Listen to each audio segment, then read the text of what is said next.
hear us? Yeah, we can hear you just fine. Good morning. All right, good morning. Thank you for always being with us so early. I know it's crazy early there, so thank you so much. Let's get started. My name is Lucas, Diana, Samantha, and Juanita. So let's get going.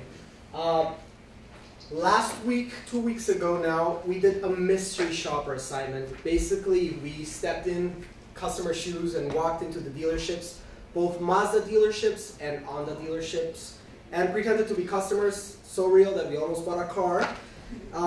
But it was a great experience, you know, getting this unbiased information about what the sales process and the use of the iPad feels for the customer. Now, both Mazda and Honda have mobile applications for tablets. However, what we found was very interesting. In most cases in Mazda, the salesman actually chose not to use the iPad during the sales process.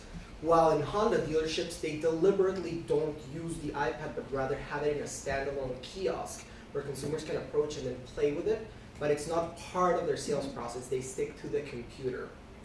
Now, this is very interesting because in both cases, in one, we have a company that chooses not to use the iPad, but rather stick to the, let's say, computer applications for the sales process. And on the other hand, we have Mazda, who supposedly is part of the sales process, but salesmen choose not to do so. So this brings up several questions about the iPad usage and the effectiveness. As customers, the questions we were asking about the cars, obviously about the comparison, the application, let's say used in Honda in the screen, was pretty much the same application that is in the iPad Mazda. The same comparison tools, vehicle selection, specifications, and all that good stuff, which is, I mean, as a customer, I found it great. Like, I don't see no other way of trying to solve this problem, and obviously they're not going to memorize all this information. But then it all comes down to the actual iPad and the user experience of the iPad, which in this case we found not to be the great. And this is where all these questions started to come up. And it's our hypothesis of why the iPad is not being used in this sales process and for this application. Especially because, I mean, you've all had iPads in your hands, and I'm pretty sure Apple designed this product for a personal mobile tablet. And one of the main problems is the screen on the iPad, which is glossy.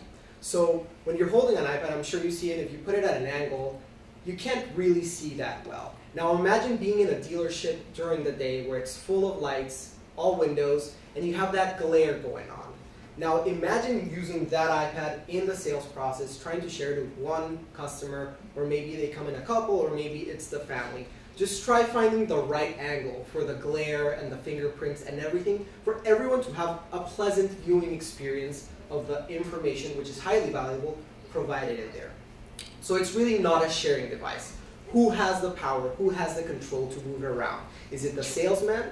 But then that creates the barrier that we were talking, like, that was the reason, like, let's say why the iPad was implemented, like eliminating that barrier of the computer between customers and salespeople. But the iPad creates even a further barrier, and it all comes down to user experience. Who's touching the screen? Where is it placed? Who's viewing it? Who can actually view the contents in it? So pretty much we boiled down our mystery shopper experience to that problem, and not to that problem, but to those questions. Is it the iPad the problem, or is it the app? Because the app is great, but the iPad might be not. So then we went on to find out the perspective from the inside, from the salespeople and the dealership. Okay, so we went to the Wellesley Mazda dealership and interviewed the general manager and a few salespeople in order to gain the insight from the business side of the sales process regarding the iPad. And our findings were pretty interesting. We basically found that there was a general consensus through who we interviewed on their responses. Obviously, everyone that we interviewed was trained in similar ways and went through the same process, so they're pretty much sold on the iPad app, which they should be. But we found that since the answers were so similar, we sensed an obvious bias. And there was pretty much an overall consensus that they didn't have a lot of customer feedback. like they would tell us that they didn't really know what customers thought, but like 1 or 2 customers said it was good here and there, but they never did a general survey or anything like that. And one of the people we interviewed said that he observed that people who didn't have the iPad were looking at their phone or looking around, wondering what time it was, and people with the iPad were more intrigued and engaged and didn't really have a sense of time. But what we kind of thought of that response was, how do you really know that that's going through their head? How do you really know that they're engaged? How do you know that they're not engaged? I mean, you can obviously observe by body language, but you don't know that for sure. It's not like factual information that you collected or quantitative information. So we really just found that there was an overall similarity between the salesmen, and that there was an obvious bias there, and they were lacking customer feedback. So we informed that salespeople, Mazda salespeople, are trained about 40 hours, in which 3 hours is dedicated to the iPad and the application. We found out that those veteran salespeople implementing the iPad is not part of their nature. Basically, I'm not going to put it into this context. If you give an iPad to a 7-year-old kid, it's likely they will take like about at least an hour to be able for them to understand and like really know how to use the iPad. But if you give them to a 70-year-old person, it's likely it will take them a week in order for them to feel comfortable enough with the iPad and so on. So we came to the finding that the younger salespeople, the iPad has become their second nature. It's part of our generation. It becomes an extension of their presentation. So we consider this one of the key issues. So based on all of our information we gathered, we came up with a couple recommendations. The first is to deal with like the veteran salespeople issues of not being comfortable with the iPad. So one of the salespeople actually brought up the idea that when he gets a new cell phone, it takes him a few days to get comfortable with like typing on the screen. So we recommended that the veteran salespeople actually get to bring the iPad home. They can download their own apps, they can get comfortable with it. That way they are comfortable typing, and so they can actually input customer data themselves quickly, and it's not a problem for them. The second recommendation would be to do a mass customer survey. As we noted that there was a major issue with like the customer feedback, and a lot of the salespeople just made generalizations. So we thought that if they conducted a customer survey and got unbiased information, then that would be helpful in terms of customer experience.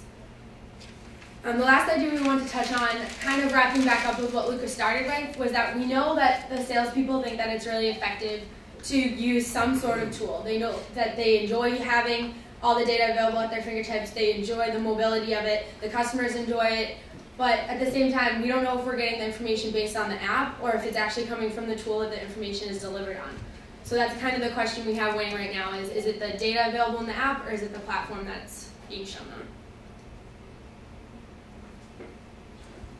Jen.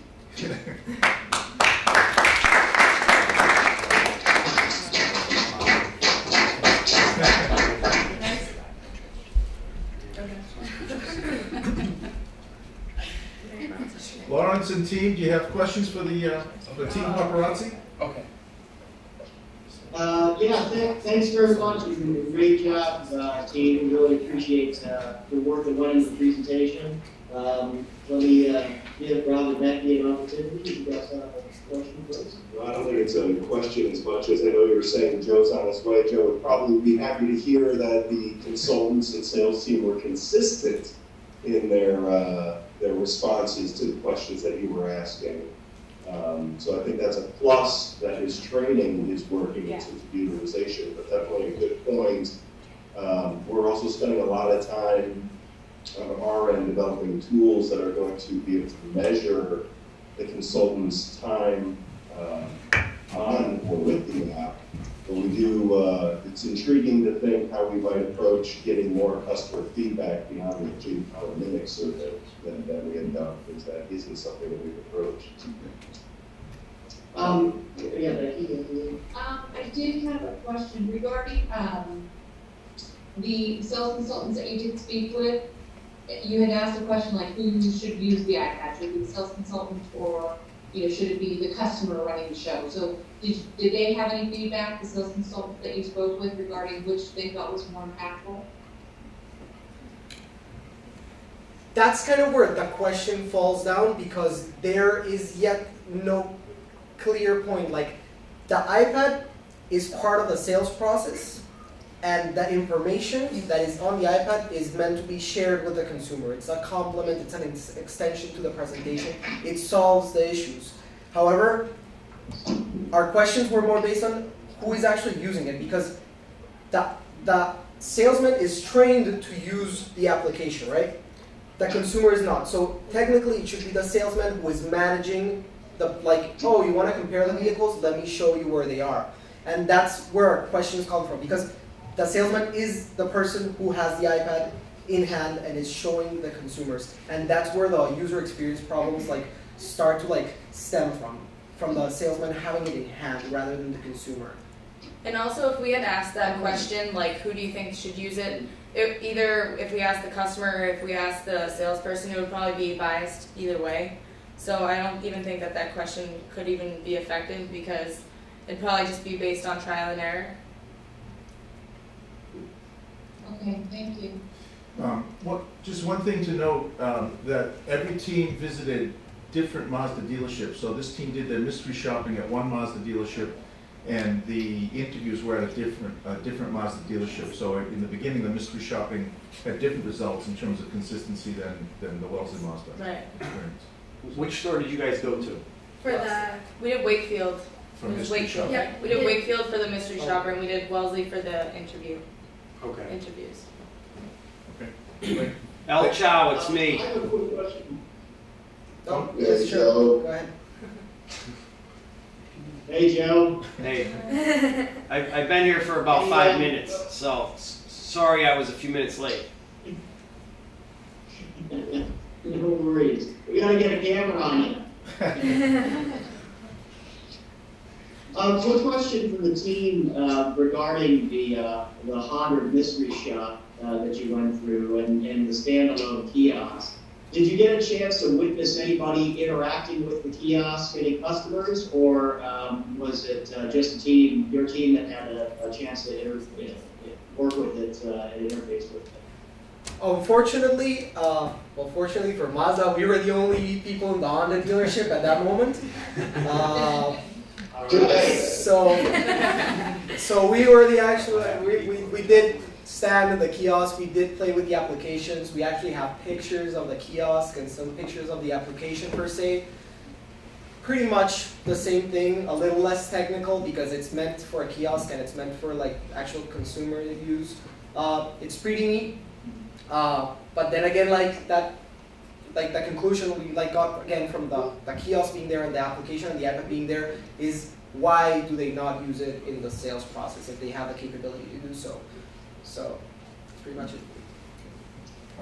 And so I guess as a follow-up to that question, I mean, just being consumers yourselves and experiencing the Honda device that they had in their showroom versus the iPad that was being used with consumers, the sales consultant as part of the process.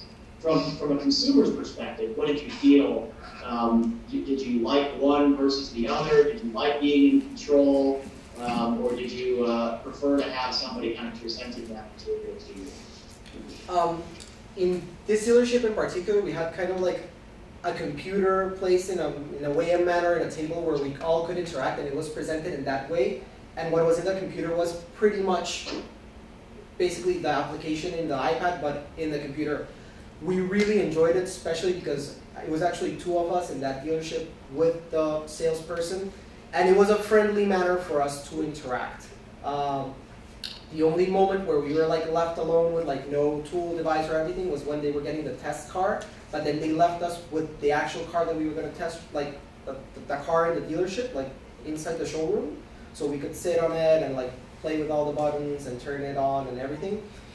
So we did like the presentation, we did enjoy it, and we did feel that, like as an experience, it was very nice. It was a very pleasant experience. We are in the process of building solutions and recommendations to do so the same for Mazda, and kind of like bring a synthesis of the iPad and the mobile application with what we experience and what we think would be the better user experience. Okay, great. So actually having them walk you over, having them walk you over to the centralized place and presenting it to you in something that was sort of in a static or expansion kind of a setup was still pretty seamless. It felt good to you. Hey, Poole, you gotta move in a little. Move in a No, little I'm so you good, can I'm see. good, believe me. Okay. Lawrence, I gotta get the other team up here. These are great questions, but we'll have a little more time on December 5th to explore some of the more detailed recommendations. Thank you Great, guys. Thank you very much. Thank you guys for your time. Next time we'll be here with all those solutions.